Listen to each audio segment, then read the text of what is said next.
Hi, and welcome once again to Virtual Vision FM, your platform to all things spiritual. So, did you miss us last week? We weren't here. Yeah, we all decided to take that week off, and I feel invigorated having done so. I'm going to bring my co hosts on the air with me, Nina Ashby and the wonderful Reverend Ted Woodruff. Welcome back this week. So good to be in your company once again. How are you doing? Always good to be with you, Era and Rev Ted, Yeah. and all our people in the chat room and all our archive viewers. Mwah! A big hello from London, and really feeling energized. I mean, the energy's really changed, and I think in my corner of the universe, and everybody's kind of more out and about, more lively. Just after Mercury went direct, everything just went whoo, opened out, and I've been incredibly busy with all kinds of mercurial types of projects like writing, writing, writing, writing, writing, writing, writing, Did and you talking, mention talking, writing? talking, talking, talking, talking, talking. Yeah, it's like that elastic band effect, isn't it? You know, where you stretch it and pull it back as far as it goes, and then you let it go, and it just everything catapults forward. That's what it sounds like to me. That's right. Yeah. Yeah, it's good. It's really good. It's a bit in some ways stressful, but stress in some ways is a good thing, I think, because it just kind of focuses my mind, pushes me forward, and it's funny.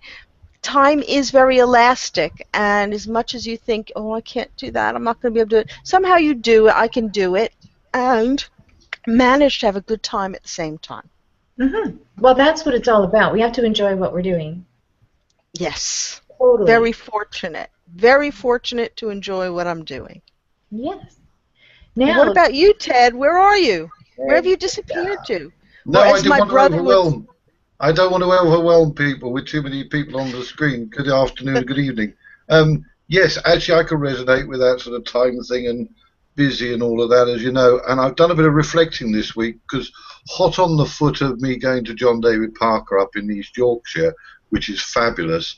I also discovered that my sister's heading up that way to live permanently, and she'd been saying about going up north to live, but I had no idea it was in the immediate vicinity of one where John David is. So in the future, that'll be quite a nice because I'll be able to do the double whammy of going up to see family and then just dropping only a very few miles to John and Monica, which is awesome.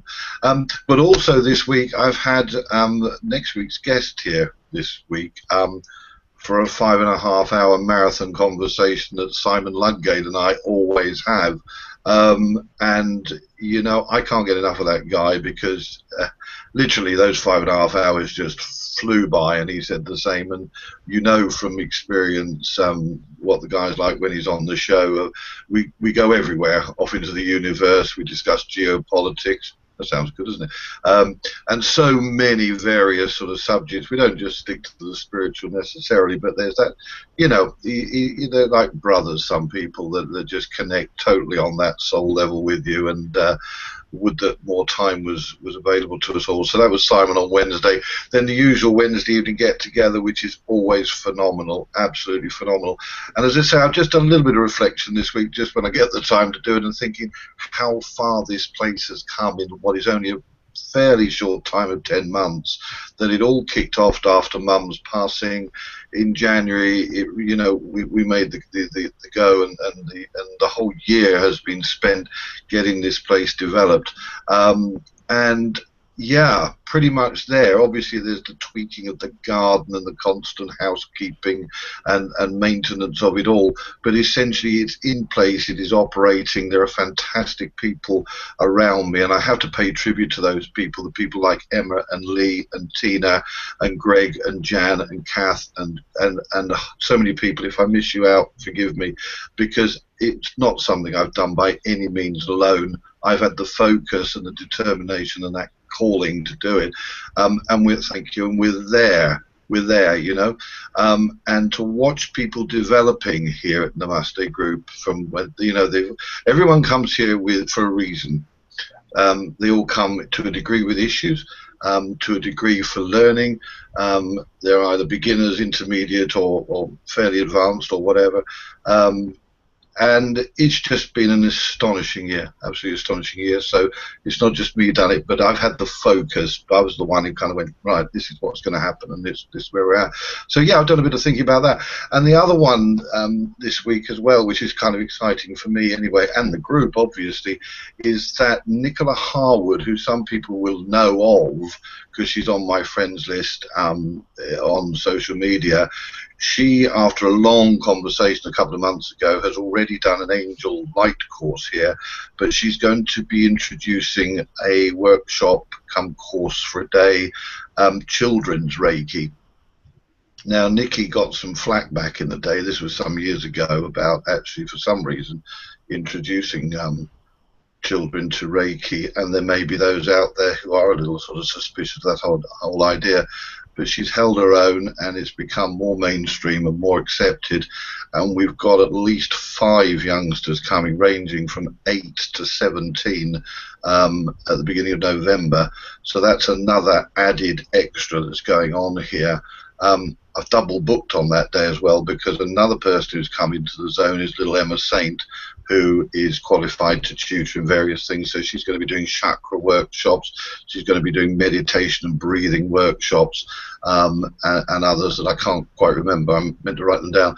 So it's ongoing. It's so exciting for me to watch it happening, to facilitate it, sit in sometimes, or just sort of sit in the background and just know it's going on. And I tell you what, that is the core of this place, that for me, to watch it happening around me, having set it up, and the people developing and flourishing and literally, in some cases, getting their wings. So yeah, always have been a great week. Every week has been great this year, and it's all kind of on the back of the event that happened towards the end of last year, and we're nearly a year to the day. You know, early December. It's not that far away when Mum popped off. But it's been intense, and it's been, considering what happened, which is kind of traumatic for some people, that passing of Mum has led to wonderful things this year, and there's never been a week when I haven't been full of it and like, yes, at last we're doing, and it's working great. So in a nutshell, that was me. Well, that's great. It's never a nutshell for me, is it? You've got for 20 minutes. A large nut. A large nut, like a coconut. Coconut. There we go. I have something that I thought of, Ted, that you tweaked my mind. Talking about teaching, Selfridge is where I work. Selfridge is a big department store in the UK, and I work at a concession there called Psychic Sisters, and we're being featured from the end of October through to Christmas time, and we have a special exhibition space in the Ultra Lounge, which is on the lower ground floor, and I'm going to be teaching various courses on dream interpretation, centering your energy, and on what's the other one? Numerology and your stars. So look at our website, www.psychicsisters.com. I'll also be leading meditations, and we'll be giving mini readings too. So come along and see what we have to offer. If you're looking for Christmas stuff, we have amazing crystals. So just putting the heads up on that for all you in London or who may be in London over the Christmas period, because I love to teach and I think you'll love to be there. That's amazing. I'm so glad that, you know, this kind of thing is getting the exposure it deserves, especially by the people who are contributing and deserve that attention as well. So that's great. And you're going to be very, very busy leading up until Christmas. Honey, I'm always busy. I like to be busy. I'm a busy girl. Well, you know, I can share that I did something totally unspiritual last weekend. What do you mean? I went to Vancouver on the mainland, and I attended an NHL game, Canucks versus the Flames. It was a season home opener. Sorry, what's NHL? National Hockey League. Oh, okay. Thank you. Sorry. A big deal to see a professional game off in Vancouver. 20,000 people in attendance, all who know the game and were there to cheer the team on. It was absolutely phenomenal. I had a blast, and my daughter and I have decided that we need to go again. So possibly towards April, towards the end of the season, we'll try and catch the closing game of the regular season early in 2016. So, and tell me what's unspiritual about that. Going into the competition kind of arena, and getting excited about the fights and such. So anyway, that's enough about that. I am a hockey fanatic. I love the game, and it is a real outlet for me. It's just one of those areas where I can vent my frustrations in a healthy way and just have fun doing it. But I went with my best friend, Mary, and my daughter was there with her partner, and while we're all in Vancouver, my daughter became engaged to said partner. So that was really wonderful, and we kind of got to celebrate that a little bit. And so, yeah, it was just a real fun kind of weekend, and I so needed to have something like that. So, yeah, it was nice to get away, and it was so nice to get back home, and yeah, I can't wait to do it again. So that was my reason why I wasn't here last week. Right. Well, listen, I don't think any of that sounds unspiritual to me. I'll tell you why. It's the intent, right? And I tie in. No, everything in the universe is created for a reason. Mm-hmm. And some of it is about entertainment and aggression, assertion, and competitive spirit. They're not bad things. It's only when they go out of proportion that they're bad. Yes, I know. I totally understand. But it's just something when you hear yourself as you fly from your chair and raise your fist going, yeah, hit him again. That's just, like thrown at me. And that happens. And it's so much fun, right? Nobody really got hurt. So, that's the good part of it. But okay, yeah. Well, so you had fun and it nurtured your soul. I did. Nurtured a part of your soul. So that's not unspiritual. Okay. You went to nurture a part of yourself. That's great. Yeah, and we did, and it was fantastic. Fantastic. Good. So now we have to get back to business, though, right? Now we're back on the air serious this week, and we had such a good time. Ted and I, a couple weeks ago, we were discussing the nature of energy, and what a great discussion it was, because it led down so many different avenues, and we touched upon so many interesting aspects to the topic. And I can't even remember how many times one of us said, oh, we got to do a show on this topic, right? So we're going to revisit this topic again today, and hopefully with your help, room. And we're going to do a shout out to the chat room here in a few minutes too, because it's so nice to see some familiar faces that have come back. Haven't been, seeing them in the chat room for the past while, so it's always nice to welcome them back. The other thing that I wanted to talk about just briefly today is that we do have a segment on the show, and it's to do with your questions. So if you're an archived viewer and you do have questions about the topics that we're discussing, or a question of one of our guests, feel free to email us, virtualvisionfm@gmail.com. Let's hear from you. We will address your questions right here on the show towards the end of each show each week. So, this is your platform. You're driving it. You're driving the content. You can let us know what guests interest you and who you would like us to have back, or even suggest someone that we've never interviewed before. So, be a part of it all. We are really relying on you to give us the direction as to what and where we need to go. So don't forget, you have that within your power to do. The other thing that I want to touch, and Nina, you mentioned this just prior to going to air, and that was the sharing of information on Facebook. That goes a long way. And if you can share our links to the show, if you can share the events regarding the show, that would be so appreciated. And again, it's you doing your part, because the more people we have listening and watching, the more people we have learning. And how does that happen? It all happens by sharing. The more people that are sharing, the more we all get to learn. So help us do our thing and really be cognizant of the sharing the feature on Facebook. And I want to add too that you might want to start using some hashtags when you're doing that, because we can really develop here if we have your cooperation. So hashtags and sharing on Facebook, it's always a good thing to do. The other thing that we wanted to touch upon as well is the virtual visionaries. We're still doing that.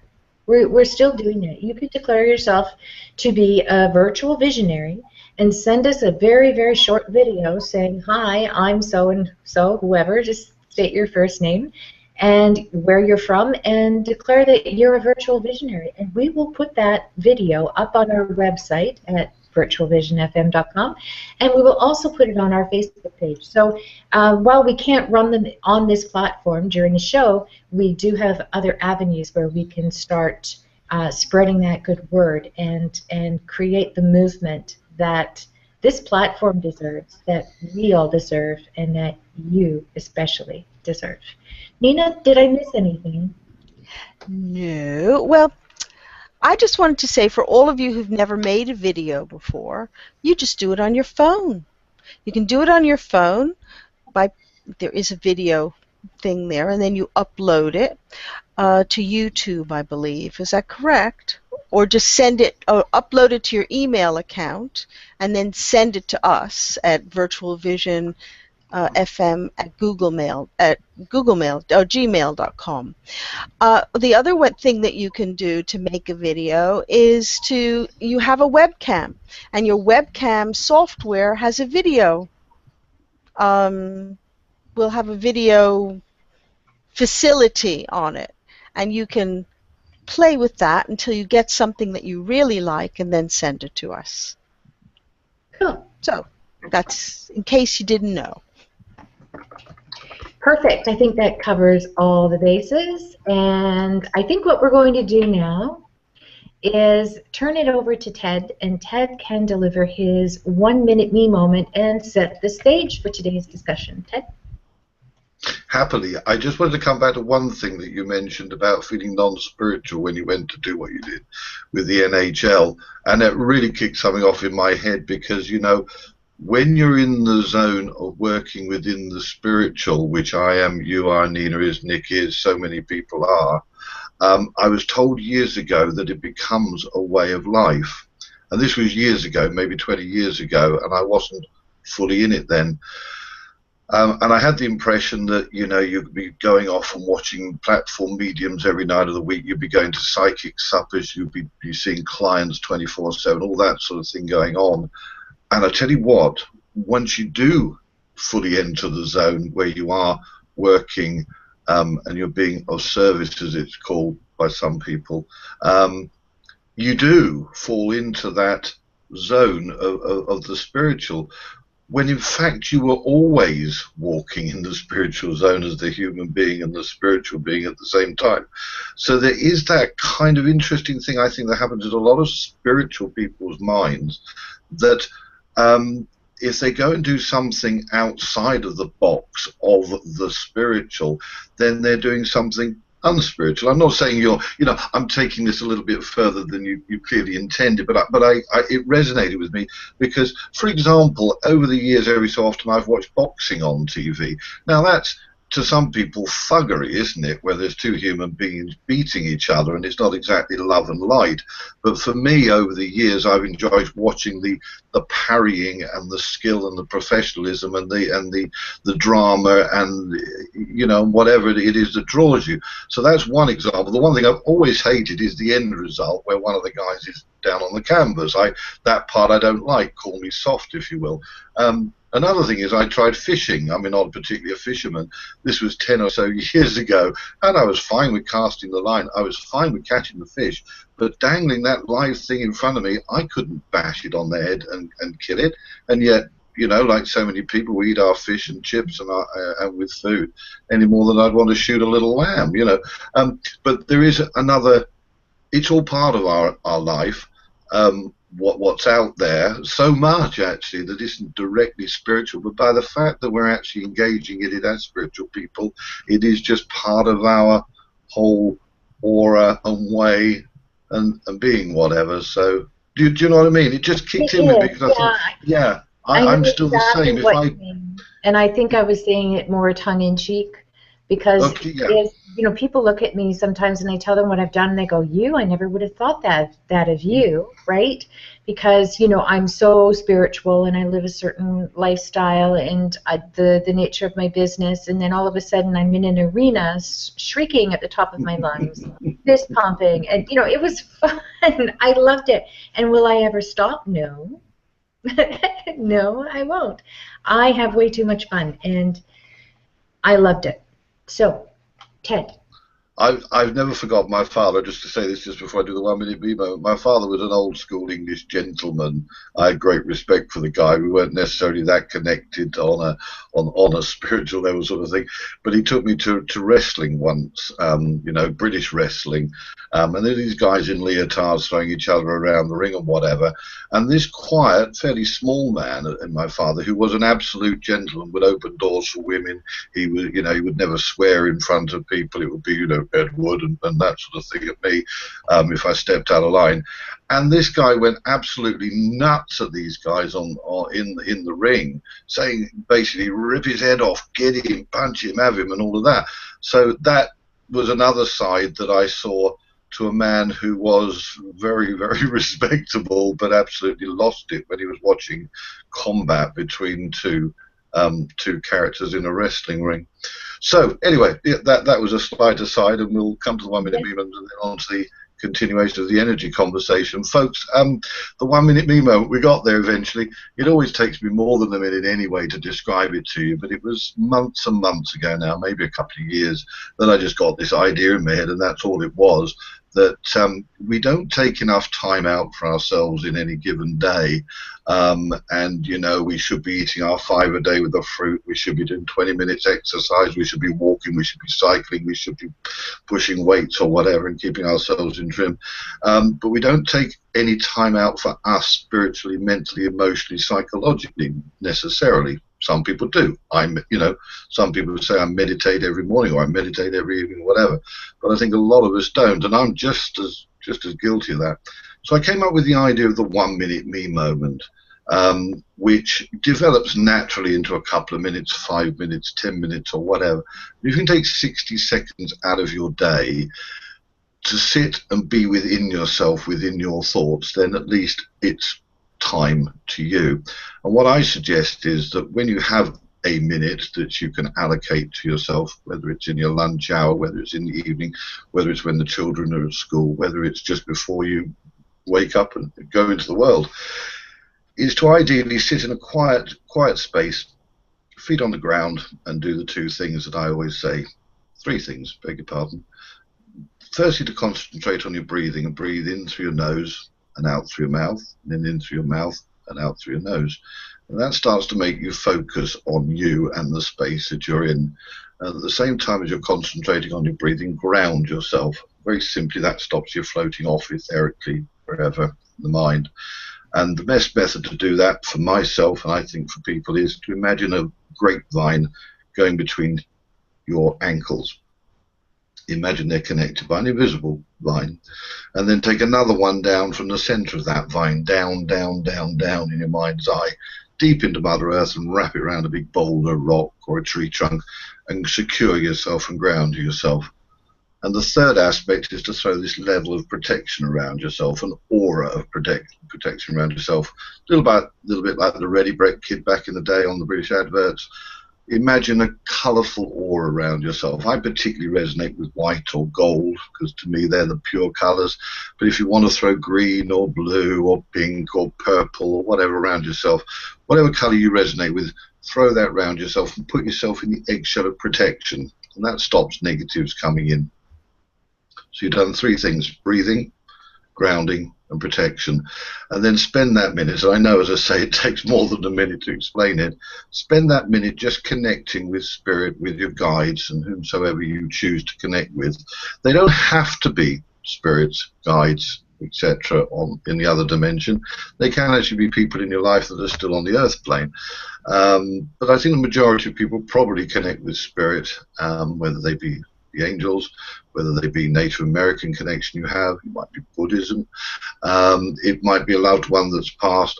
Just spend those 60 seconds connecting with who you choose to. And as far as the grounding is concerned, it sounds just like words coming out of my mouth of doing it, and putting the protection around yourself, it's words coming out of my mouth that do it. I tell you what, from experience, personal experience, and from a lot of people who told me this, it so works. It just does work, because once you put up that barrier of protection, it doesn't block out conversation, it doesn't block out life, it just protects you. And the grounding aspect truly does take you grounded down into Mother Earth. It works. And the 1 minute is just helpful to take time out of your day to do that, just for yourself, just for 60 seconds. And as I say, you can develop it, and if you get the time to go 2 minutes, 3 minutes, 5 minutes, 10 minutes, as long as you can, give it a go. Give it a go. And that is what's become known as the Rev Ted 1 Minute Me moment. And over to Era for her line. Well, and that line is, as I say every week, try it, then deny it.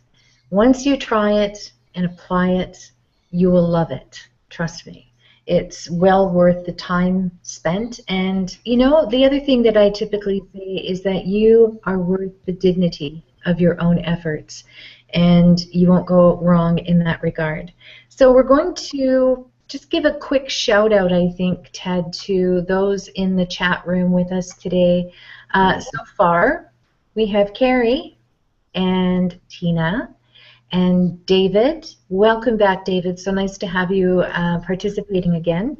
Sandra, Colin, Laura, and that's all I can see at the moment. So welcome. And we're really going to rely on your participation today. Questions, comments in the chat room, always welcome. And, you know, we do have this feature. I'm going to say it. I'm going to do it. We do have this feature where we can actually bring you onto the platform with us, and you can use your webcam and your microphone, or you can simply just use your microphone. But you can, by all means, raise your hand in the chat room by clicking on one of the icons by your name, and we will move you over to the platform. All you have to do is raise your hand and accept the screens that follow once we click on it. So it's relatively easy to do. We would love to have you interacting with us up front and personal for a change. So there we go. Ted, a couple of weeks ago, we were talking about the nature of energy, and it took us, like I said earlier, down many, many different avenues that I don't think even we realized we would go, right? And I just want to bring Nina back onto the platform again. Nina, let's get this discussion started once again.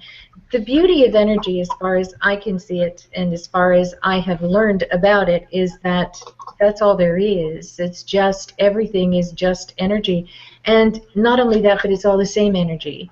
And it's only vibrating at different frequencies to give the appearance of and the illusion of it being separate things. So when we look at that, and we look at the chairs we're sitting on and the cars we drive and the pavement upon which we drive them, it's all the same energy. How does that affect us? How do we begin to grasp that concept and start working within it in order to live more fulfilling lives? Nina, what's your take on all of that? Well, I've spent my life trying to explain that. Yeah. Welcome, welcome, welcome. Well, when I teach classes, what I say is, I question people, how do you define energy? And they talk about this and they talk about that. We come back to, what you said, that it's a universal life force. It is all that life is. And when I say life, I mean all of life, not just human life, plant life, rock life, planetary, all that is create in the universe. Mhm. And energy does take many forms.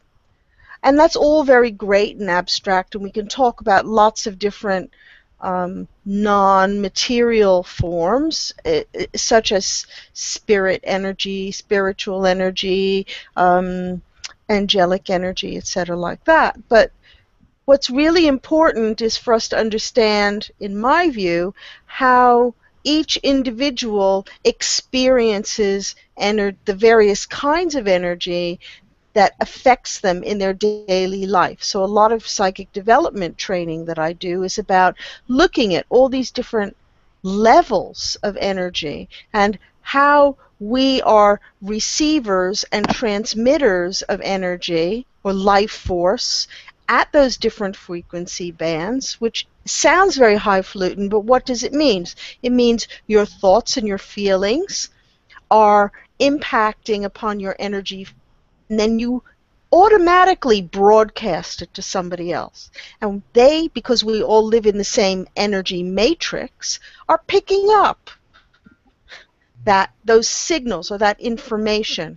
Sometimes it can be distant. If you have a connection with somebody, you can have a telepathic connection, and they think of you and then you think of them, and then sometimes you connect, sometimes you just have a feeling about that connection. Like, oh, I was thinking of Era. Isn't that lovely? Or, got a call, Era. And then I found out she was thinking of me at the same time. Oh, I was just thinking about you.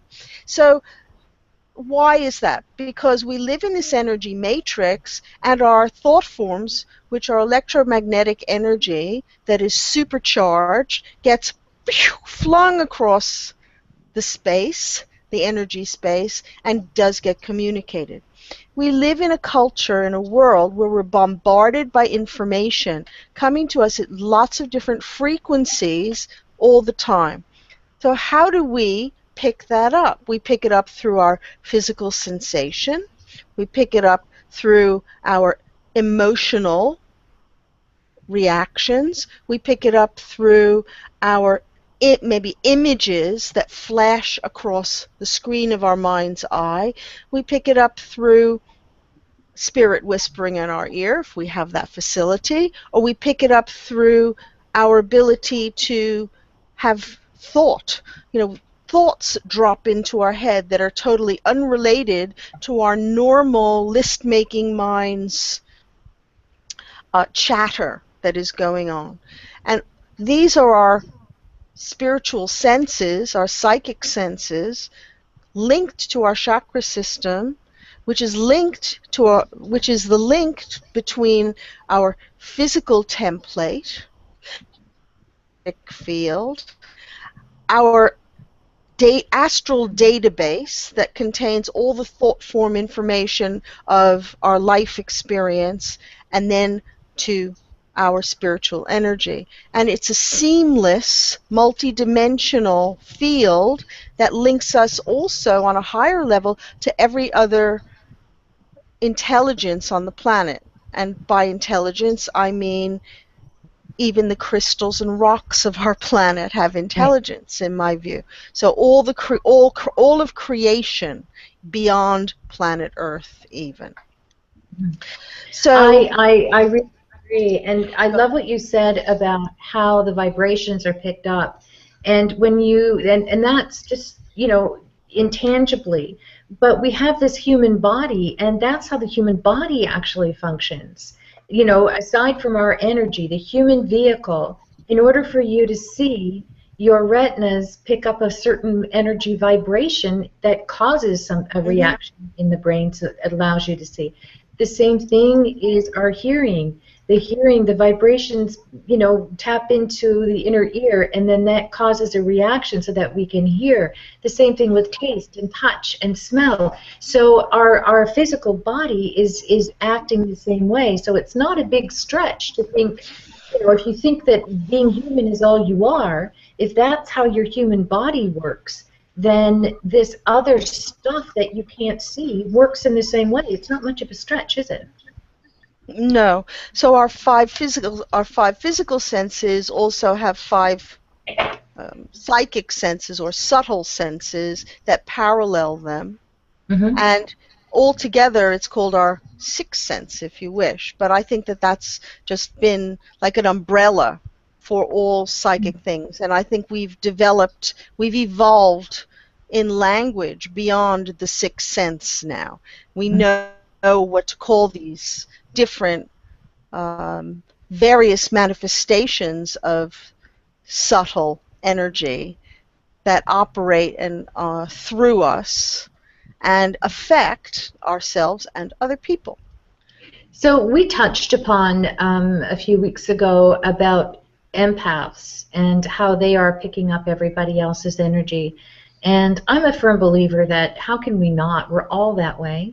How can we not Of course.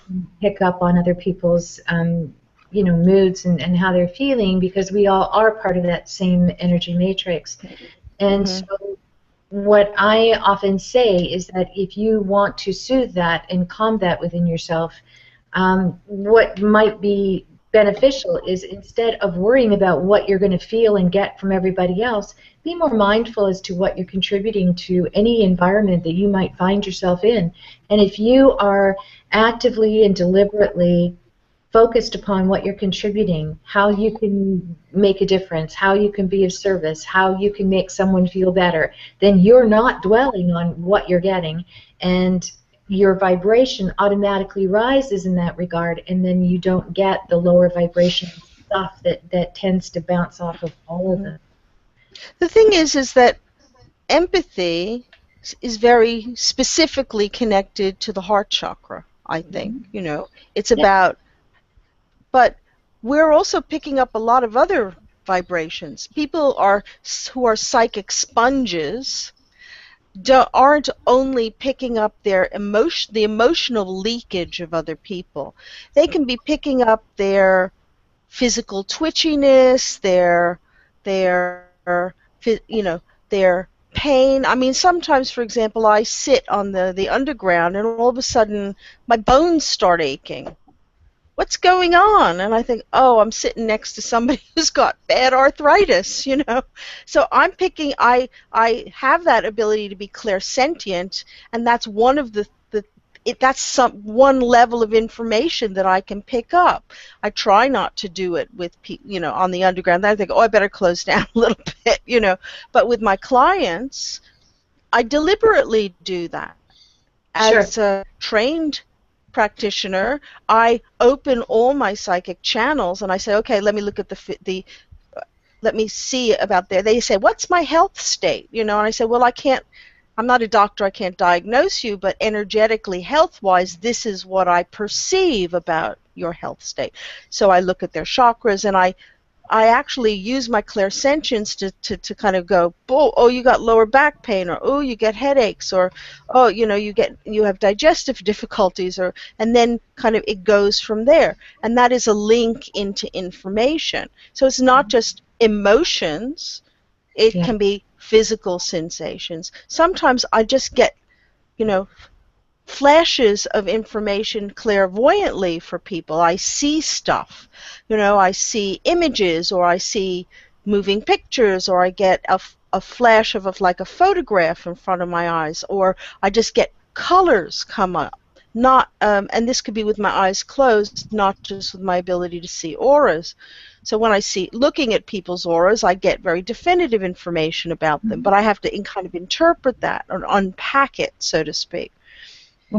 I think also mental information. I'm sure everybody has had this kind of thing where you come out with the same words at the same time when you're in a conversation with people, or somebody says, oh, I was just thinking that.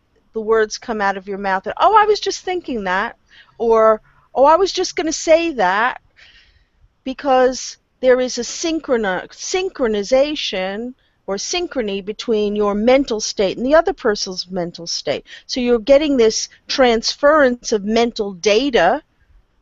So and all of that. is that like, you know, you're attracting in that which you vibe, and so you're going to attract in someone on the same frequency? Well, hopefully they're on the same frequency. Well, the Or thing sometimes is, they're, well, if there's synchronization, yes, yes. because you know, law of attraction, like attracts like. So my question has always been with empaths who seem to feel like they have this been dealt this bad hand in life because they feel everyone's pain and torture and emotional dissent and all that kind of stuff. You feel people's joy. It's just as accessible. Exactly. So, It's what you, that is what you choose. Um, it's also about, well, the reason they don't choose it is because they maybe have never known that they could choose it. Because most people aren't trained in any way to know that they have control over their psychic energy. I get a lot of people who come to me and they say, "Oh, you know, yeah, I have intuition, but I'm really scared of it," mhm. because they feel overwhelmed or overpowered by their psychic energy, rather than rather than become educated about it. In other words, learn a little something about it. They'd rather be frightened of it. Well, yeah, that's their comfort zone in a warped sort of way. Sure. Ted? And I said, you know, just by doing a simple set of classes, you can obliterate those problems for yourself, because you know Here, you can learn just like you learn the alphabet. You can learn the psychic alphabet, so to yeah, speak. I agree with you. You know, fear is nothing more than a lack of understanding. And once you acquire the understanding and the knowledge, then you have nothing to fear.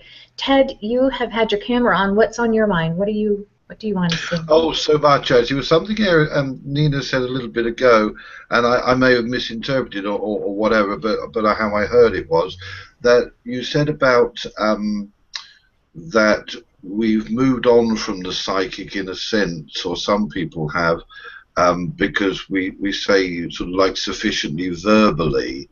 No, I no, think, no, you misunderstood me, Ted. What I said okay, was we've used for many years we used the term sixth sense to talk about psychic things, but what I said was I think we've moved on from that terminology, sixth sense, because we can define it more clearly what it really means, because the sixth sense is not just a generalized psychic sense. It has very clear, definite levels within it, and they parallel your physical senses. right. The way I was going, and I hear you, and that kind of makes sort of sense to me, as it did before. I just thought we were going off on a slightly other angle. I'm acutely Okay. aware of people, of course, who are out there who aren't particularly into. We're in the zone. We're in the zone. The people in the room watching us are in the zone. Many people around me are in the zone. It's easy to forget, and I've been guilty of that in some senses. And sometimes I sit back and think, actually, I'm so far into this that I'm perhaps unaware or not so conscious of the people who are heads down, work, relationships, money, and all of that in life. What do you think, ladies, the percentage? I mean, it's an almost impossible question, but there are obviously many millions of people out there who are living their lives as human beings, not branching out in their minds even necessarily the possibility of a spiritual aspect to their life, let alone a psychic aspect to their life. Do you think that they are on the earth place for a reason? Do you think that some of them develop into it in later life, or something happens to them that suddenly clicks like that? Or do you think that's just the balance of the evolution of our planet, that there's always going to be those advanced souls in the spiritual sense and those who, yeah, I think I'm answering my own question actually, because there will be the younger souls that are here perhaps for the first time Well, you know, who I don't deal in old souls. You know, that to me doesn't make sense. I mean, how old is okay, eternal? How old is eternal? So I just don't like to differentiate between old and young souls. I think that we're all here for a purpose. We all have meaning. All of us are triggered at a different time, because if all of us awakened at the same time, there'd be chaos, right? And you've got to have old souls then, haven't you? And then there'd be sheer boredom, right? Because we'd all be sitting around going, yeah, I get it, right? I mean, we really wouldn't have anything to do.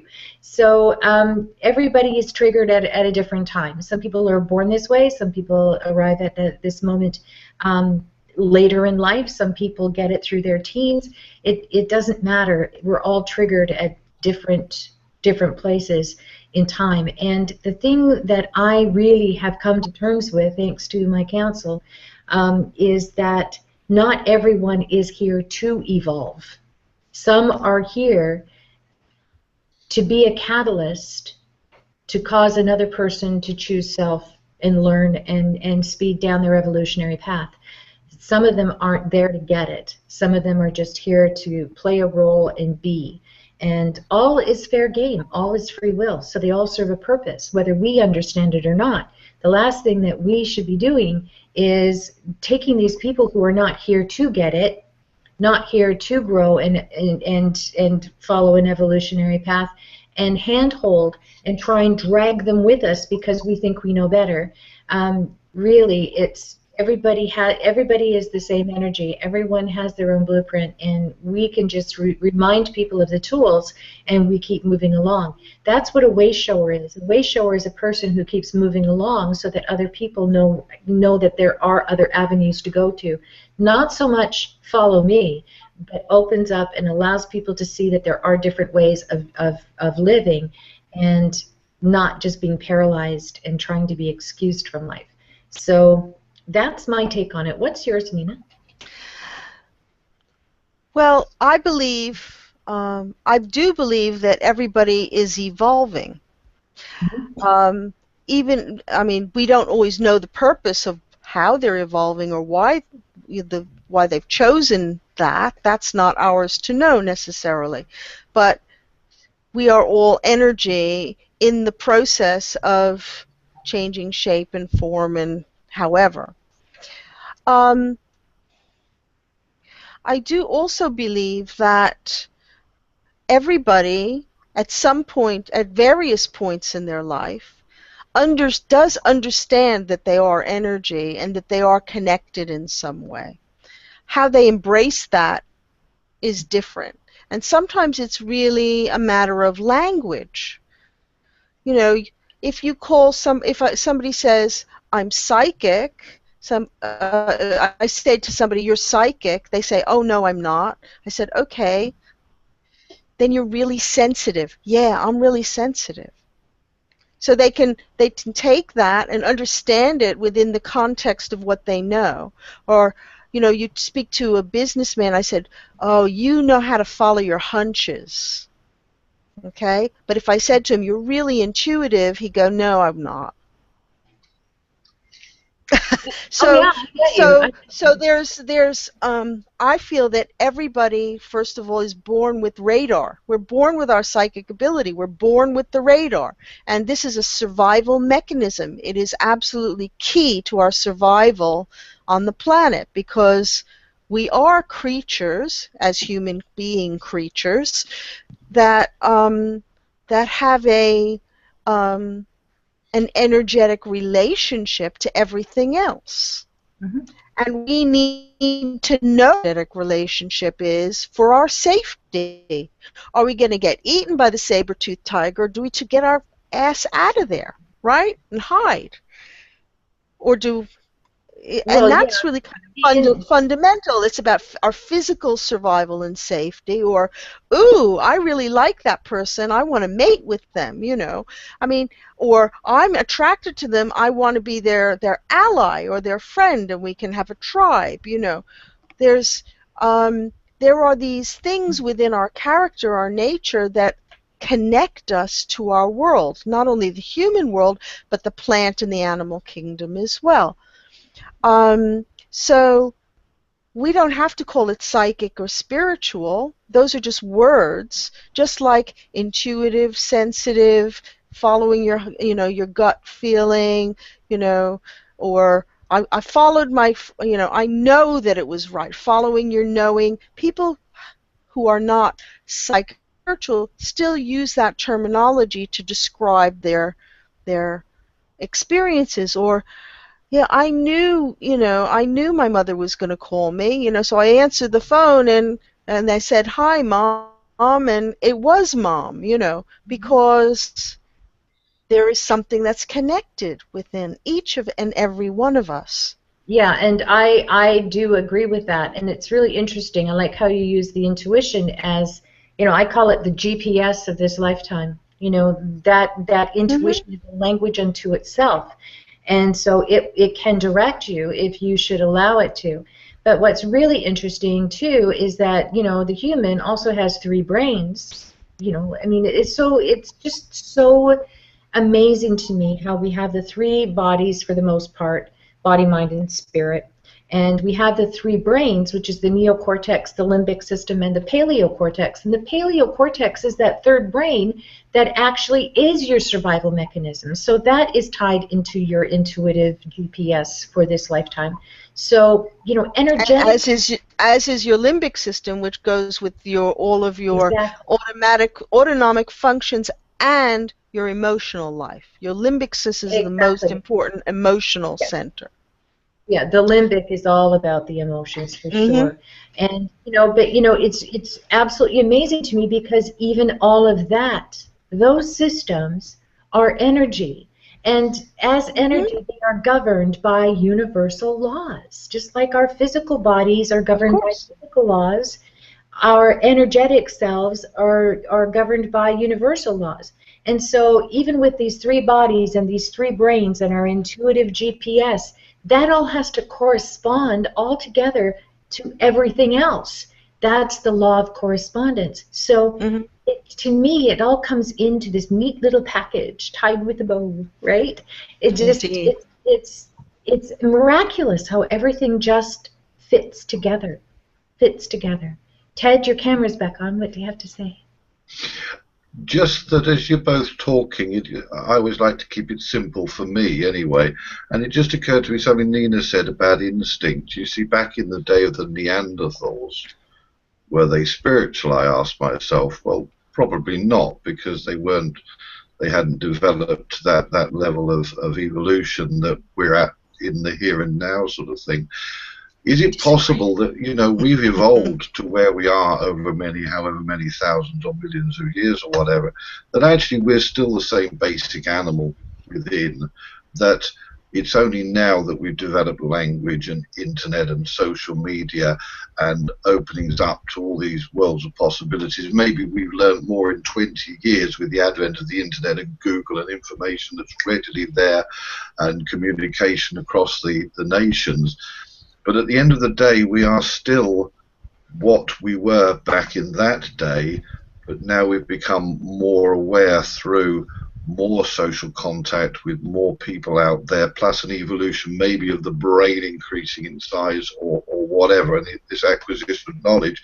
But at the end of the day, we're still, some of us fight that sort of Neanderthal attitude that's within us and haven't fully recognized the spiritual beings that we are. That's one thing I'm putting out there. The second thing is just coming back to the old souls aspect, and you very quickly sat on that from your perspective, I think, Era, in that I guess it depends if people out there believe in what we're talking about in the sense of a predestined life on this earth, whether we chose to come here, whether there is life eternal, etc. And it's not something I'd been aware of all my life. It was an acquisition of knowledge from various luminaries that I've met over the years, and plus the thing clicking in my mind to my satisfaction. But if we don't all come here in one hit, and hence the all in one place all at the same time, surely I would argue that there have to be the young souls, the intermediate souls, and the older souls. In other words, those that have been here before and have returned with the wisdom that they had from previous. And there are now those that are here that are young souls or here for the first time. I know that opens up a whole gamut of the universal life cycle and universal life cycle, but I would argue personally that I would believe in old souls, young souls, and intermediate souls. All I know is that when I do regressions, I have people come to me and say, "Oh, I know I'm an old soul." Well, upon regression, we find out they're not. Yeah, so there's experienced souls because your soul can only expand when it comes into wisdom, and wisdom is all about learning and knowing here in physical or wherever, and transmuting that knowledge into wisdom by action. So there's experienced souls, but when I hear old soul or young soul, it's used like it's either a very lofty thing or it's a very condescending thing. And to me, it should be neither. It's just we're all here experiencing. We have no idea how many times we've been around the block. All I know is that it's probably no one's first rodeo. So it's more along the lines to me as experienced souls and not I can't even, Nina, help me out, because it's experienced souls or inexperienced souls.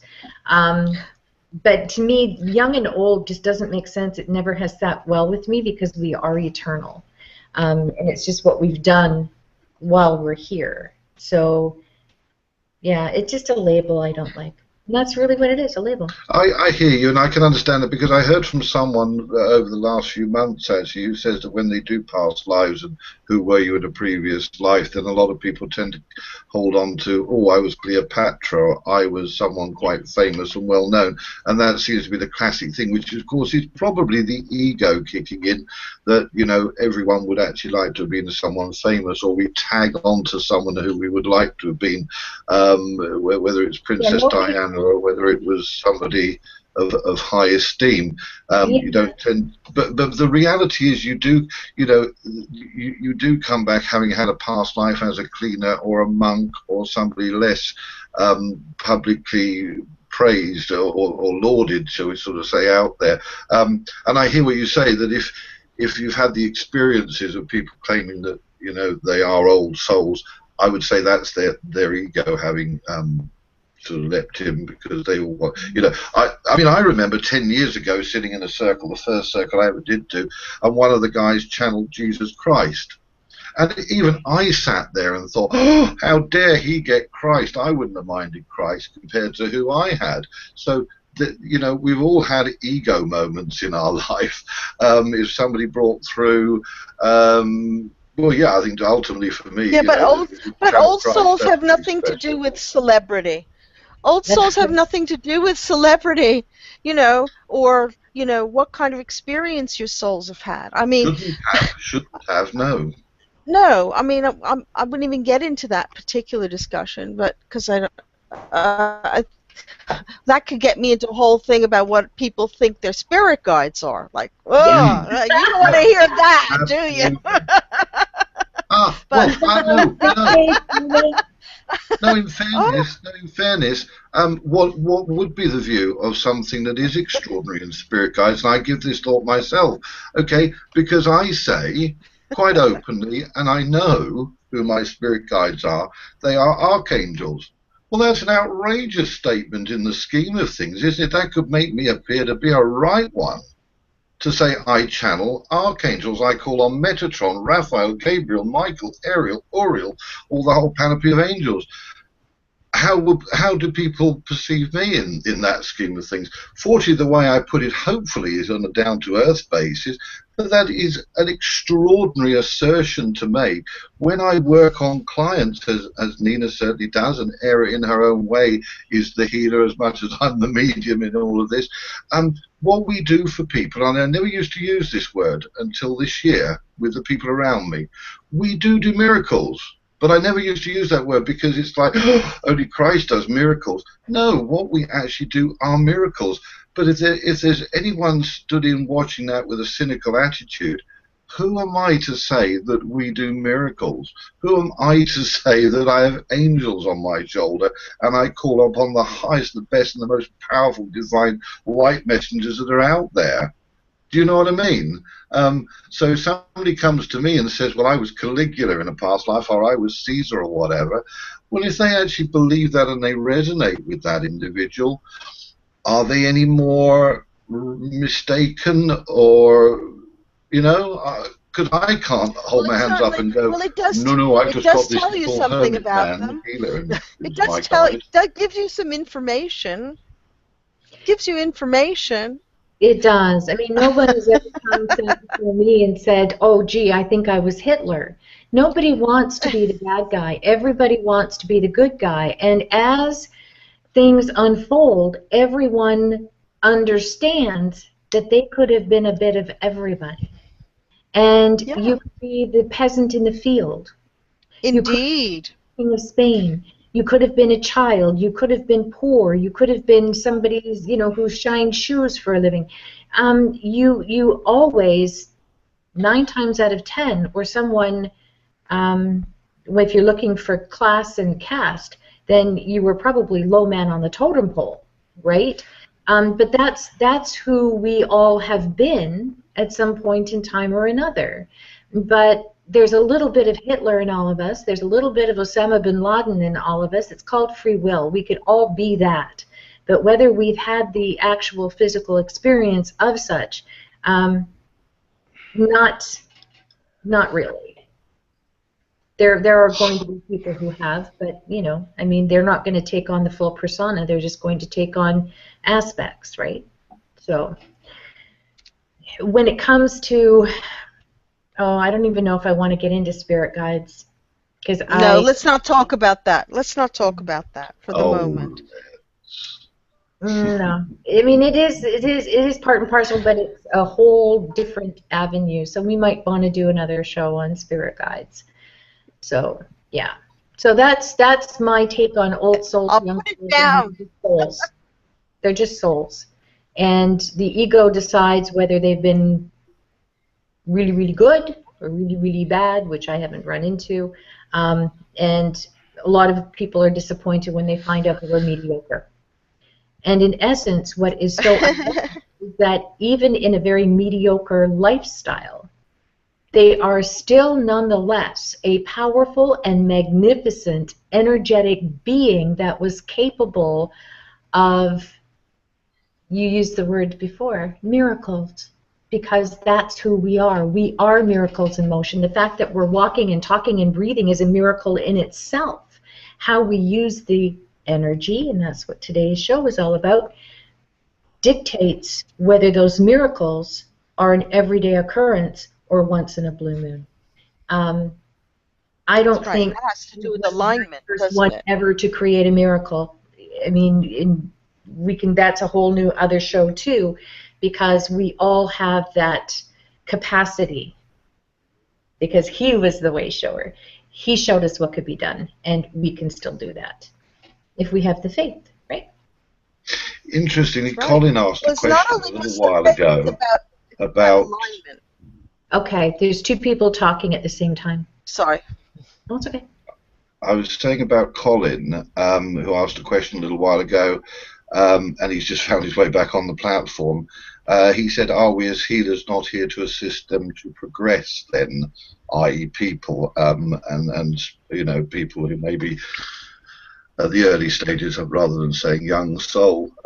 My answer to that would be, as a healer, you are here to assist them and to help them as a healer if they're a client in order to access pain and relieve it, or whatever.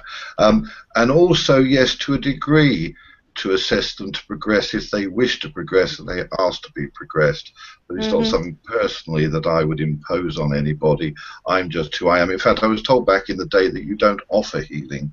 You wait for the person to ask you for it, and that's a fundamental thing that I heard once, and I've stuck to it. But yeah, as a healer or a spiritual person, I don't consider myself particularly a tutor or a guide or a guru or anything like that. I just am who I am with my experience and a willingness to share it and to guide if needs be. But if you're asked a question, you answer it, you know, to the best of ability. So in answer to Colin's question, yeah, it's a mixture of assisting them as the healer to client, healer to friend, healer to whomsoever, and yes, in the spiritual aspect of things, yes, you can help people progress. And in my particular case here this year, it's particularly evident that I am helping people more than just hands-on. You know, they are progressing from their beginner status as healers or psychics or mediums or tarot readers or whatever.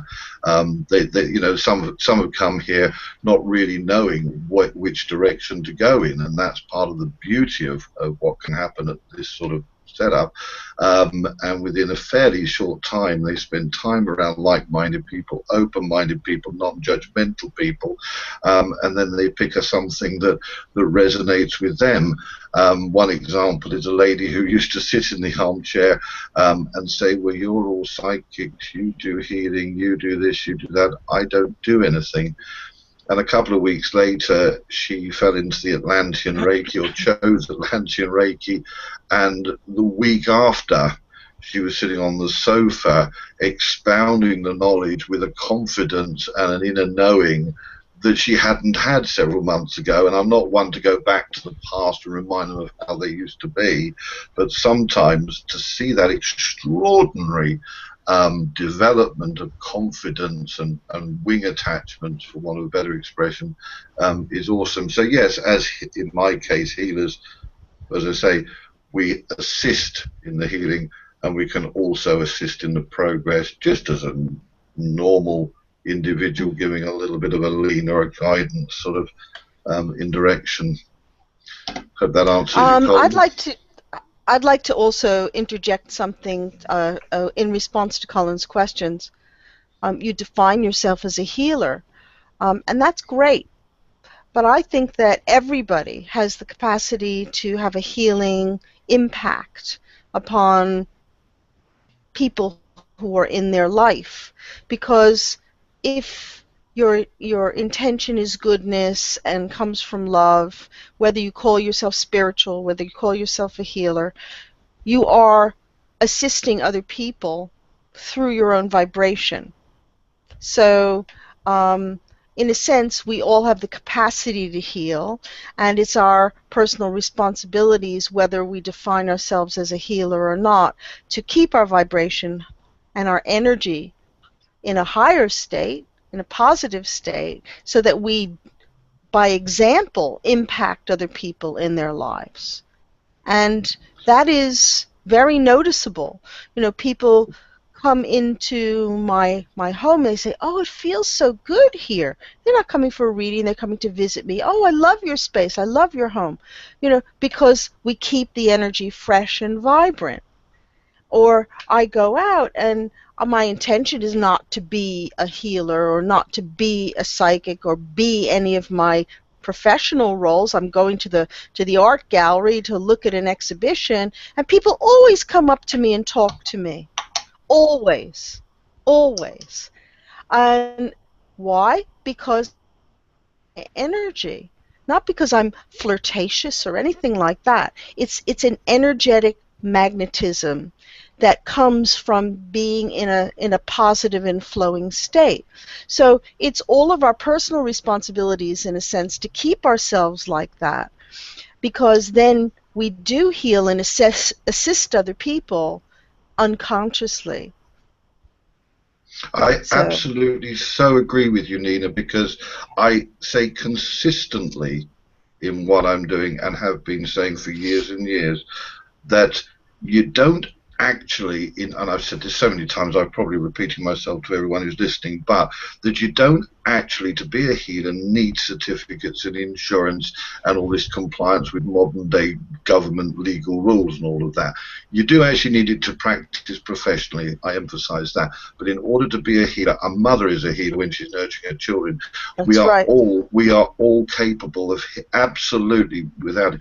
The fact that I'm in the zone and this is what I do per se, I'm not a bus driver, I'm not a taxi, I'm not, you know, this and the other, this is where I'm at now. I've been there and done done that in conventional jobs as the prison department, all of that auctioneering stuff.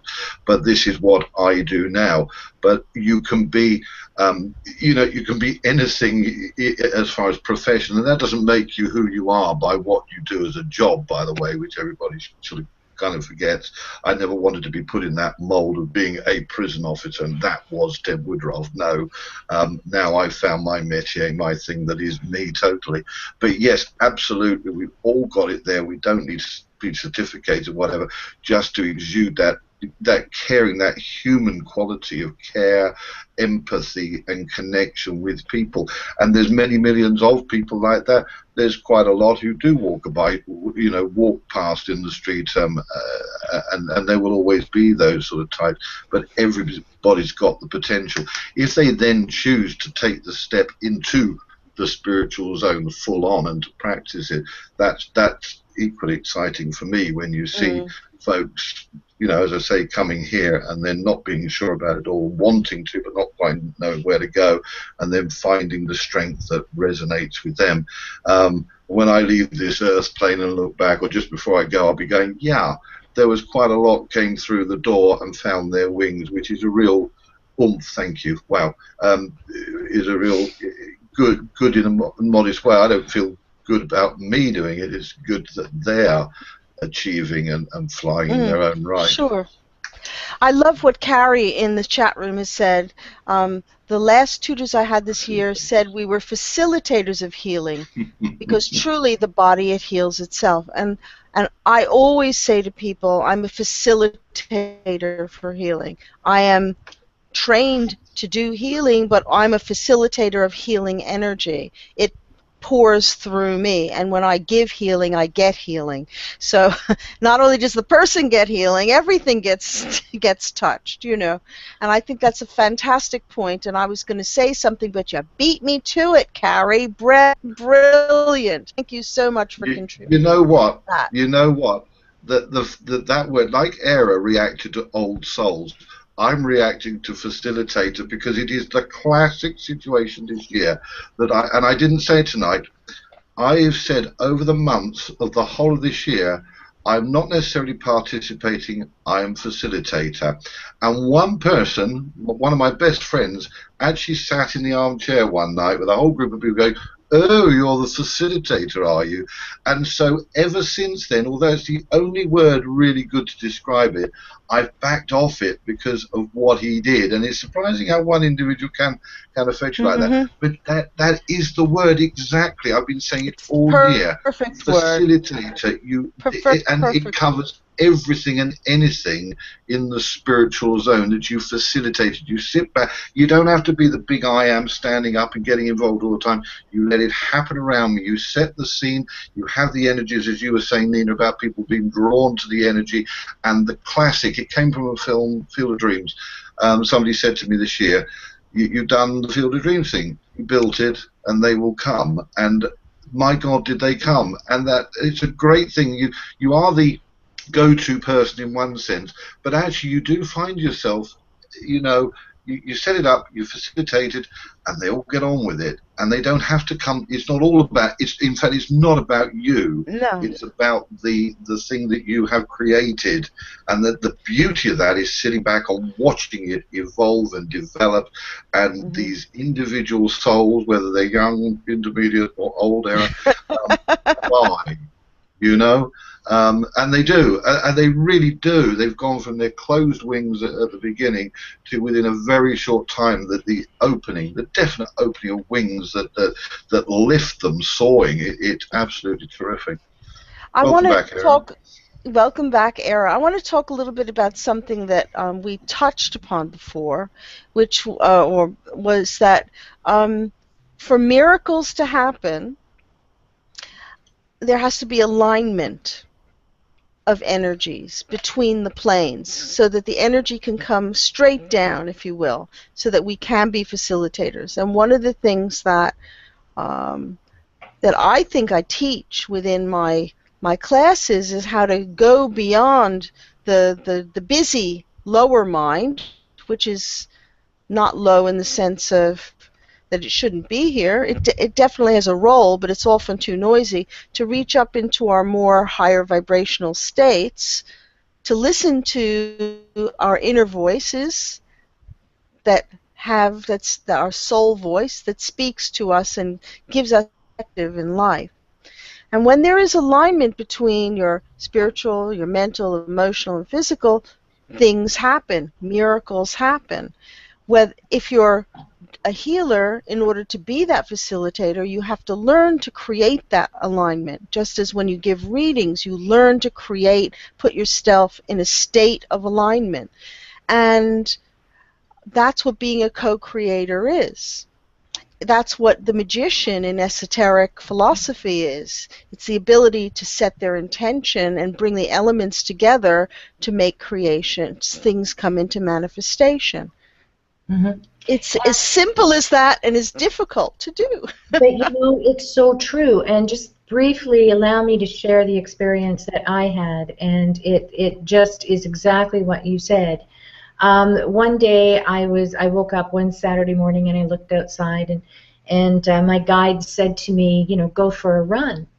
And immediately I thought, well, they're not talking to me. I don't run for a bus, right? Like I'm not a runner. So I ignored it, and 3 times it was repeated to me until finally I said, fine, I'll go for a run. So I went outside and I ran around a little bit, and I came in feeling quite accomplished, mind you. And I decided that maybe this is something I should do, every other day or so. So I did it. And by the 3rd or 4th day, my knees gave out. I couldn't walk. And I was sort of stuck in my apartment on the 3rd floor. They were replacing the elevator to the building, so I couldn't negotiate the stairs. So I was stuck in my apartment. And my daughter kept saying, Mom, you got to go to the doctor. And I said, no, there's a reason for this, right? So by the end of the 3rd week, my guide said to me, go for a walk. And I'm like, really? All right. So I hobbled down the stairs and outside I went. And I got out in the sunshine. And I'm walking down the street towards the ocean. And I have Deepak Chopra go through my mind for some odd reason. And I thought to myself, that's odd. What do I recall about Deepak in the moment? And what came to me was being the observer of self. And so I thought, okay, so I'm walking down the street, hobbling down the street, and I decided to become the observer. And I just sort of like watched myself from a different vantage point walking down the street. And I came upon this rose bush, and it had beautiful flowers, and I just stuck my finger and I touched a petal, and all of a sudden I noticed this gold shimmer go right up my arm and encompass my whole body, and then all the leaves and every petal started to shimmer in this gold border. And I was like, oh, this is weird. So I backed off and I kept walking towards the water, but I saw this gold shimmer around everything, around every blade of grass, every rock, every bird. And I remember walking and looking at the sky, and I remember breathing, and I felt like that Rumi quote, you breathe in the universe, you breathe out the universe, and I was one with everything. By the time I got down to the ocean, my guide said, go down to the water. And this involved going down like 20 or 30 concrete steps. They were very steep. And I kind of joked around and said, you see a backpack on me, because if I get down there, I'm going to need to have a tent, because I'm never coming back up, right, anytime soon. Said, go down and trust. And I said, okay. So down I went, and I sat there and waited for something profound to happen. And nothing did, and I was a little annoyed. And so I got up, and I said, okay, I'm going home now. You guys abandoned me. So I went home. By the time I got into my apartment, I went to the fridge, and I got a bottle of water. And as I turned to move away from the fridge, my cat bolted, and I almost tripped over it. And it was then that I noticed I had no pain. And so I walked over to the kitchen table, and I put the water down, and I did 3 really quick deep knee bends, and I stood up and I said, what's going on? I said, my knees are fine. And my guide said one word to me. They said, alignment. And I went, that's what healing is. And it can happen spontaneously if the alignment is certain. And I blown away. So yes, that was my experience. They decided to show me that firsthand. I don't know why, but I'm a good little scout. I'll follow orders or suggestions. Ted? Well, God, can I resonate with that sort of extraordinary personal sort of experience? And it just brings to mind, and I will repeat it, and I've probably again said it any number of times, what happened to me 200 yards up the road here in Littlestone 3 or 4 years ago, and I'm thinking of the reasons now what they did and why they did it. I've never been a runner. I'm a big guy. I'm quite overweight. I tend to sort of go balloon and then lose weight sometimes and then go back up again. But it seems to be my my lot in life to have the weight issues going on. Although the other day somebody actually said I looked a bit like Paul Hollywood, but with the extra. But if you don't know who Paul Hollywood is, it'll be meaningless to you, but the people in the chat room might be aware of him. He's quite a handsome devil, but he took his image after me. It was 200 yards up the road in Littlestone on the front, and I was spending some time with a wonderful lady, Dr. Judy, and she was something like 15 years younger than me and certainly fitter than I was, and she said, Alracia. Oh, no, I said her Alracia. And I don't know what the heck made me say that, because I've never been an athlete, and if I now ran 50 yards down the garden and back, I'd be done in. And she said, okay, she was up for it, and so we ran. And we did 100 yards. And I was so far ahead of her, it was just unbelievable and ridiculous in some ways. But as I ran about 50 yards into the dash, I felt my ankles being lifted. I swear to God, thank you. Here we go. Getting the energy flash now. My ankles were lifted, and I kind of flew for the last 50 yards. I was still on the ground, but above the ground even more and more and more. And I turned around, and she was so far back, it was crazy, and she eventually got to me huffing and puffing. I turned to her, and I said, what kept you, sort of thing? And then I realized I wasn't even breathing marginally heavily. I was just talking like I'm talking now. Now, no athlete in the world can run 100 yards without the lactic acid building up and having a bit of a going on. So I'm like, well, that was really interesting, because the feet lifting was weird and almost clearly kind of paranormal. So I said, let's do that again. So we did another 100-yard dash. And again, I beat her hands down, and I turned to her and I said, this is weird. What's going on here? And again, I wasn't breathing at all out of the ordinary, out of the expected. So we did another 2 times, because you have to, don't you, in those moments of something extraordinary happening. And each and every time I was so far ahead of her, it was unbelievable. 4 times we did it, and 4 times I finished the dash, and I still wasn't breathing.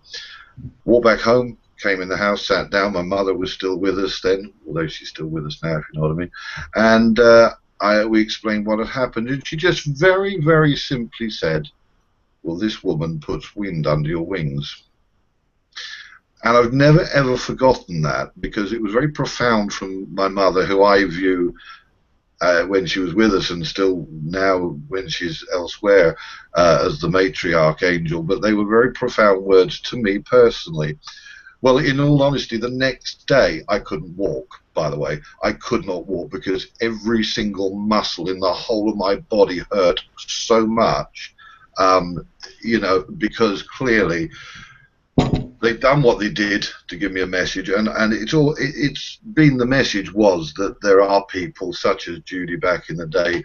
There are people out there who come into your life for a reason, for a lesson, to teach you something, and that this lady absolutely did put the wind beneath my wings, because she was the one who connected me to the angelic realm, where before I didn't feel worthy and didn't really go there.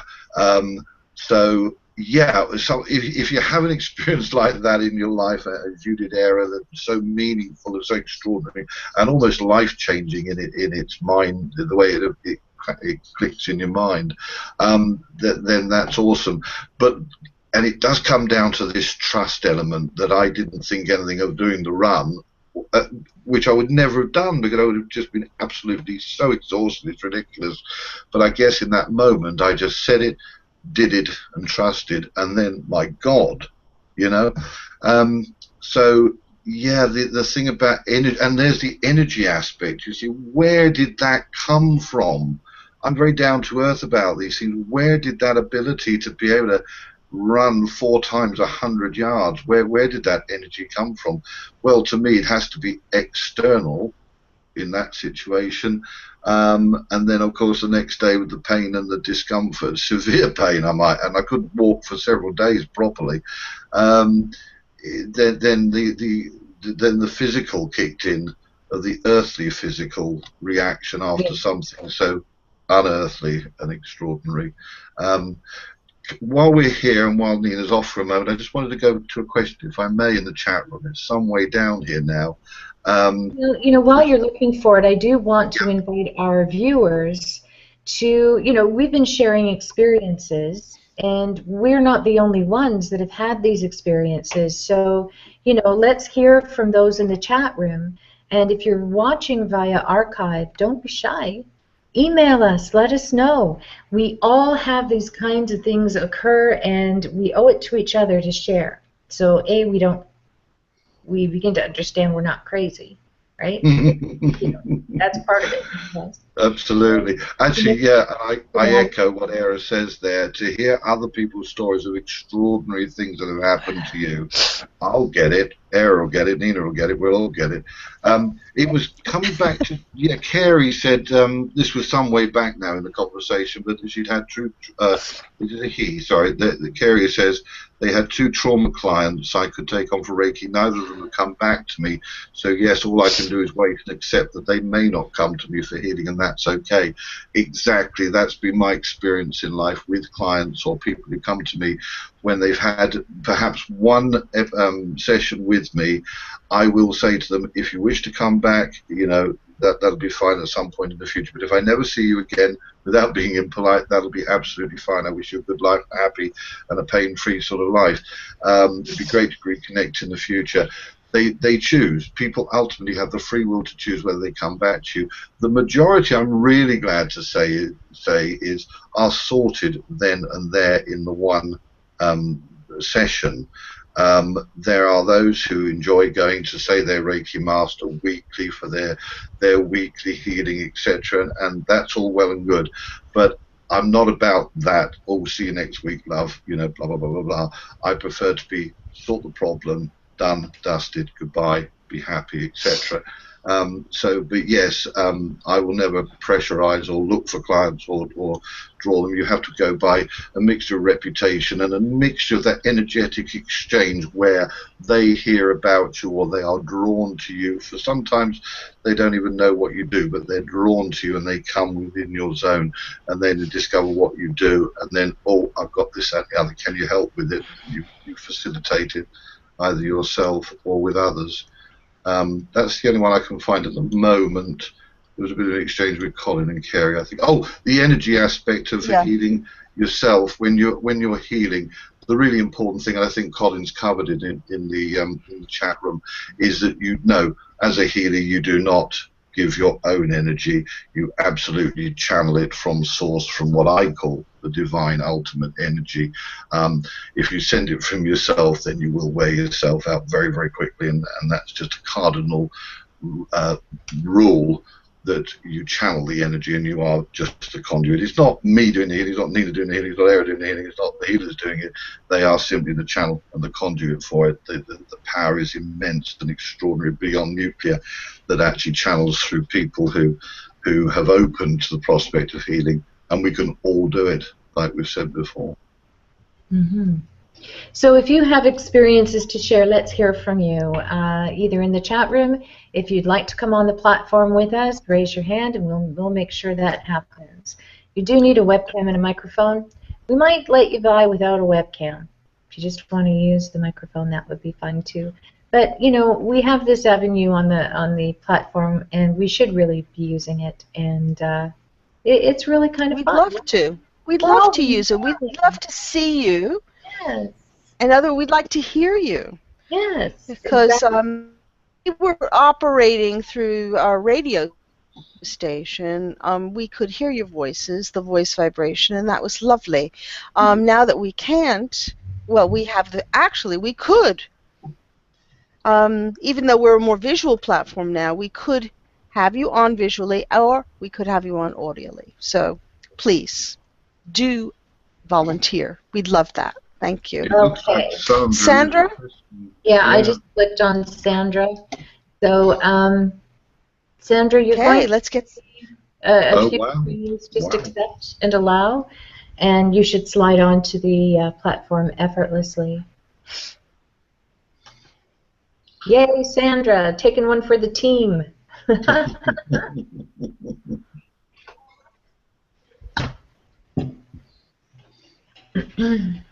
So while we're waiting for Sandra, this has been a really interesting discussion, and again, you know, it goes off on so many different avenues that it's, well, given energy is everything, I guess it's kind of hard for it not to, right?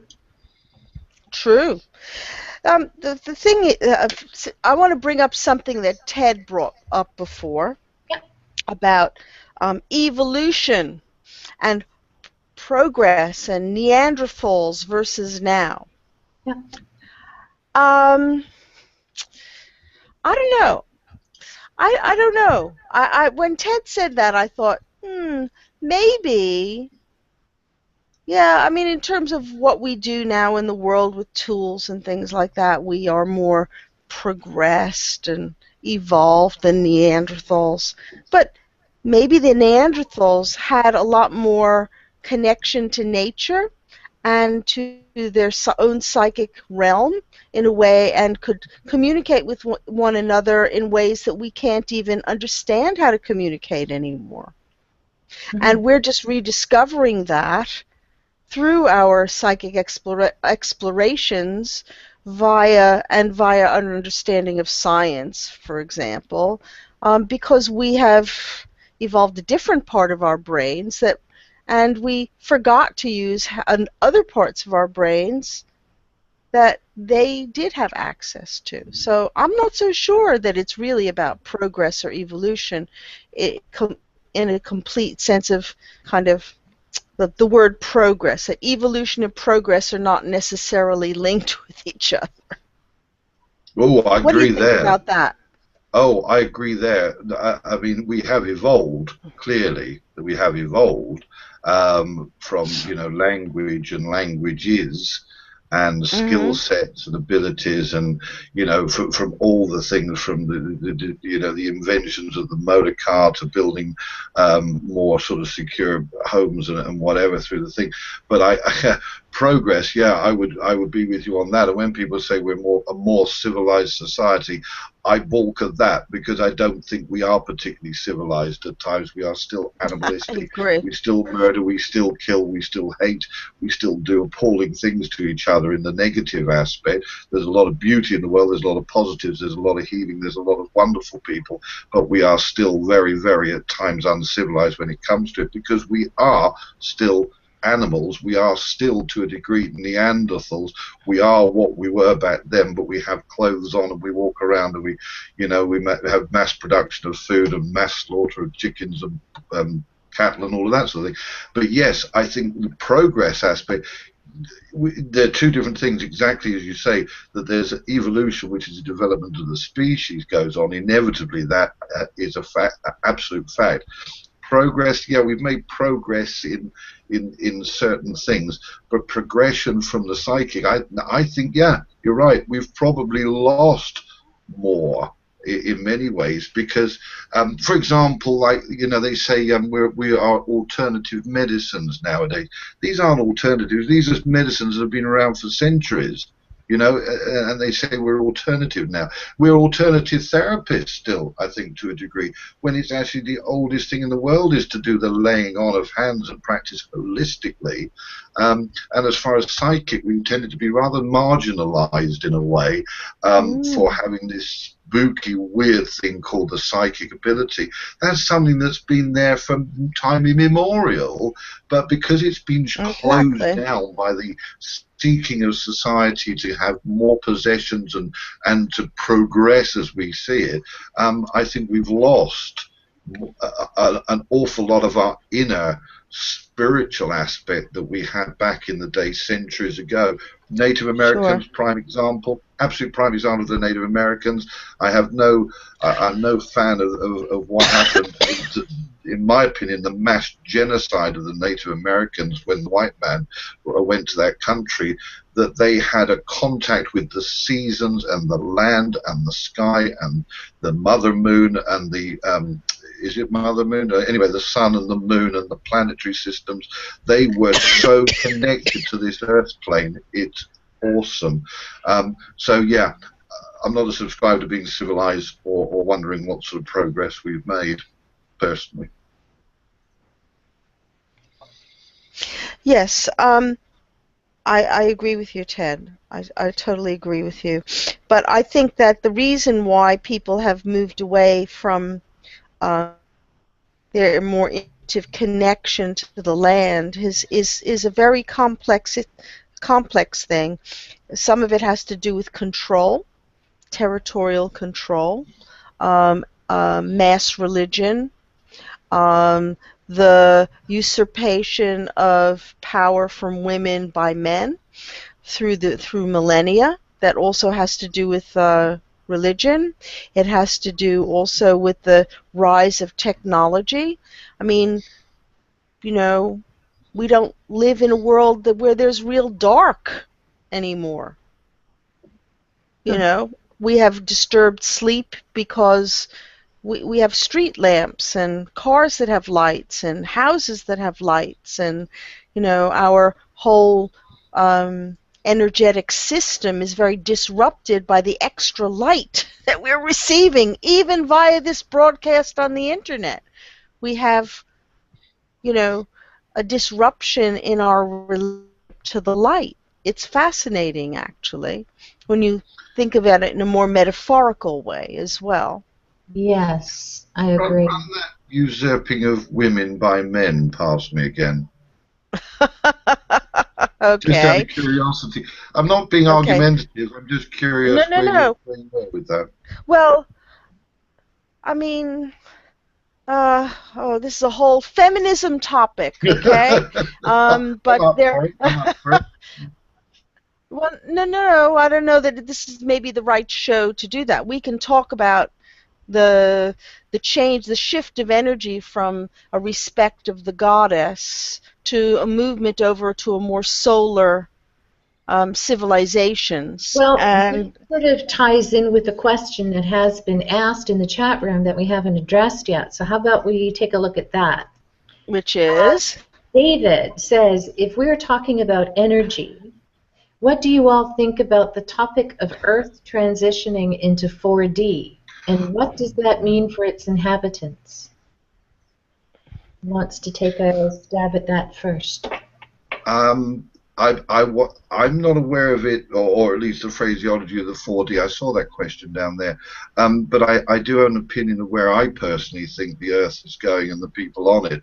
As I say, it's just my opinion, is that there is such an awakening has been happening over really more than anything the last 20 years, in my experience, of the awakening of so many souls, the enlightenment, the acquisition of knowledge, probably via social media and the internet, and something that seems to be clicking in a lot of people's minds and at a soul level as well, that there are those who are going on to seemingly almost another dimension within their existence in their life at this time, and they are doing, in my opinion, again, just some sort of ascension into knowledge and awareness and ability in the spiritual arena, whether that's hands-on healing, psychic ability, mediumship ability, resonance with other humans. And there seems to be this upswell of positive energies around the planet that is taking some, as I say, up to an imperceptible but another dimension, and maybe the fourth dimension that the question is sort of talking about, in my opinion. and that there will be inevitably over that time a disconnect between those who are elevating themselves or being elevated at the same time. There will be that disconnect between those and the ones who are a bit head down or minds closed to the extraordinary fact of what appears to be happening. I'm no scientist, I'm no psychologist as such, but I just have this sense of something pretty major happening, and that perhaps, I mean, here's a random radical thought, perhaps there is going to be almost a second coming of something like the Christ figure, or there's going to be something, whether it's alien or external to our planet, that is going to almost take those who are on that higher vibrational dimensional level away from the earth plane into some other dimension. On the other hand, it may be as simple and down to earth as this, that we are becoming more aware, many thousands or millions of us, and that we're going to finish our lives here on this plane, go into the next dimension, and then we're going to be reincarnated in the future to come back and continue the work when the world is also advanced exponentially from when we were last here. So I hope that all made sense. That I just have this sense of a is it called a paradigm shift or something really at grassroots level going on, with some amazing skill sets and spiritual awakenings happening in a lot of people. I mean, I can only quote, say for example here at Turns, in 10 months the amount of development of people who previously weren't fully in the zone is absolutely amazing. There's probably got to be 20 or 30 people who have made that step, advancing their spiritual development and awareness, who didn't have that before. Because that's happening in one small place 200 yards from the coast here at Littlestone. What's happening around the rest of Kent, around the rest of the UK, around the rest of the globe? So yeah, I do have this sense of a groundswell of spiritual awakening, and something quite big are coming, but I don't know exactly what it is. Yeah, and to me, I kind of liken it, everything is connected, right? And so I look at it like part of the chakra system itself. And we have progressed from caveman days when we functioned mainly in the root chakra, and we have evolved up into the lower solar plexus.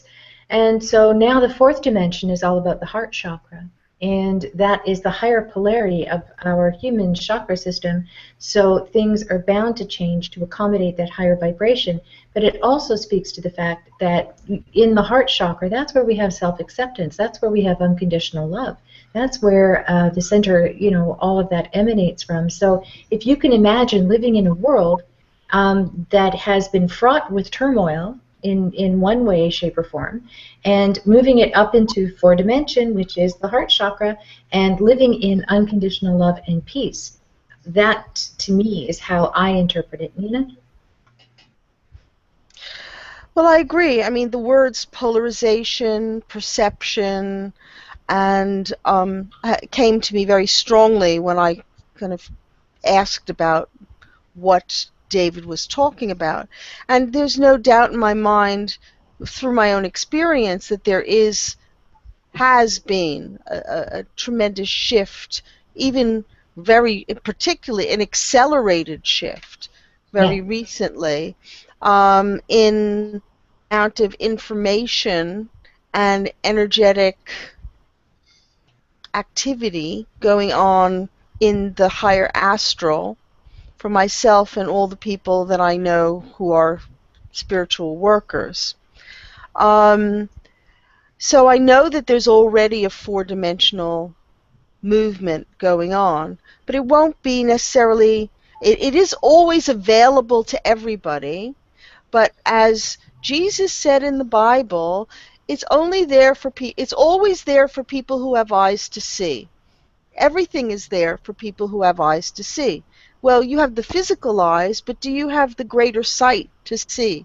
So you have to open your perceptions, and that's what we're all being challenged to do. And we are in a period of polarization between, oh, it's rubbish, it's material, let's take the territory, etc. and or let's call religion spirituality, and that gives us license to do whatever we want, or the opposite, which is time to look at oneself, time to evolve and grow. And people do it in their own pace, in their own way, according to their own capacity. And the other thing that I know is that we have to repeat ourselves a lot in order, even our mistakes over and over and over again, before we have the aha moment. It was easier than I thought, and then boom, you can go into that new track. So I think we're all evolving through that. And we're just evolving in different ways according to our capacity. And when we evolve, and we are going four-dimensional, but to me, four-dimensional is the catalyst as well. I think it's more the 5D that we're actually headed for. Yeah. The 4D is the platform which we slide into the fifth. But we have to make that leap to a higher vibrational energy, and we begin to see that we have a different kind of light body, one that can handle a higher frequency, and that higher frequency is from the heart chakra up. So to me, ascension isn't about leaving our bodies and going to a second earth per se. I think we can make the second earth right here, and it's all about consciousness and the evolution of, and understanding that we are all brothers and sisters, and that we all have stewardship of this beautiful planet, and we need to love each other in order to love the planet that we have as our playground right now. So we have to love ourselves in order to love each other, in order to love the playground. That's right. That's absolutely right. And that's what the heart chakra is about, is it not? Self-acceptance and self-love. And, we can't give if it isn't within us to give. Now, fortunately, that's like an oxymoron, because we always have it. We're just not aware that it's there. Yes. So it's that expansion of awareness that needs to occur as well, and that always is a byproduct of higher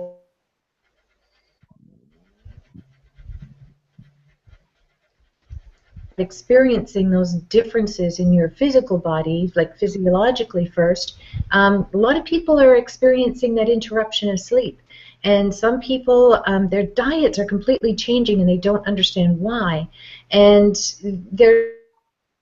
people are waking psychically. And some people are able to access, and I want to use the term dark matter, but dark matter is nothing more than that which resides out of the spectrum of light. So that's what mediums do, that's what clairsentients do, that's the nature of the business, right?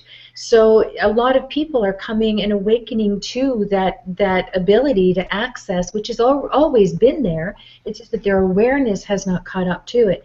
And all that awareness is expanding at an accelerated rate right now. And so there is a grand awakening. And there are people who are noticing, I've noticed a difference in how I work. And I have been on this learning curve the last 2 months that has blown my mind, right? It just has taken me off into a direction that I never even considered. And when I was told about it, I didn't want to consider it, but I did, because I know that's my commitment. So everything is happening, and I think we are in one of the most pivotal, one of the most magical, and the most powerful points of time in this illusion that we all reside. And, we owe it to each other to love each other through it, and to help out and be of service to people as much as possible. Well, I think that's very well put. And of course, virtual vision frequency, we all are. This is really part of why we exist and what our purpose is to talk about the light, to be the light, to spread the energy, which is the life force, and to hopefully inspire and illuminate what is possible. Oh, I Well, like illuminate. That's a good word, illuminate. Could I just simply acknowledge something in the chat room because we're getting short on time? It was Colin saying he takes issue about the politely. He said about Neanderthals not being cavemen. I just want to acknowledge he's put that up. They're not the cavemen we previously thought of. Their brains were comparatively far larger than ours. They also cooked and ate a proper diet. They cooked and ate meat and vegetables. They were an apex predator. That's just going back a little while to the Neanderthal comment that I made. But it's great that there are contributions from the chat room that we've said throughout, because it's not just about us folks, it's about you folks being engaged and bringing in your opinions. And hopefully we have sort of read as many as there are there. And one other from Tina Elliott, before I pass back to the ladies. About energy, which is the main sort of subject of tonight. She said you should explain about the energy on a Wednesday. That's here, where people get healing, but are not actually having some as such. She said the energies are amazing. So yeah, going back to what we were also saying earlier about the fact that Nina senses that people come to her because they're drawn by energy and whatever happens here. Yes, they're not actually having hands-on or whatever, but they are receiving energy by being within the energies of the place and the people around. I just wanted to pop that in because I know we've only got about 5 or 6 minutes left to go. yeah, and Do another 2 hours. the other thing that I do want to mention here is that, we're the talking heads of virtual vision. We're the ones that you kind of watch and listen to, but. And you know what I love about you guys? Tina, hello, Tina, I love you. Nina and Ted. That's a combination of Nina and Ted, is Tina. I knew my mouth would fail me today. Good get up. That we all have a different way up the mountain, but we all basically are on the same page, and we just have a very individual way of expressing things. Now, here on Virtual Vision FM, it doesn't make us right. We're just sharing what we believe, and we believe because of our experiences, and we believe because of what we have done, right? But that still doesn't make it right. It makes it right for us. And so what we want to kind of emphasize here is that you don't have to believe anything that comes out of our mouths. Trust me on that one. Right on. But we would be very appreciative if you at least considered it. And that's what the platform is all about. So that's what I wanted to say. And I really do have to thank the viewers in the chat room, because they have been very animated today and have been sharing and contributing, and we love that. We love that, because it isn't about us, the talking heads. It's about you.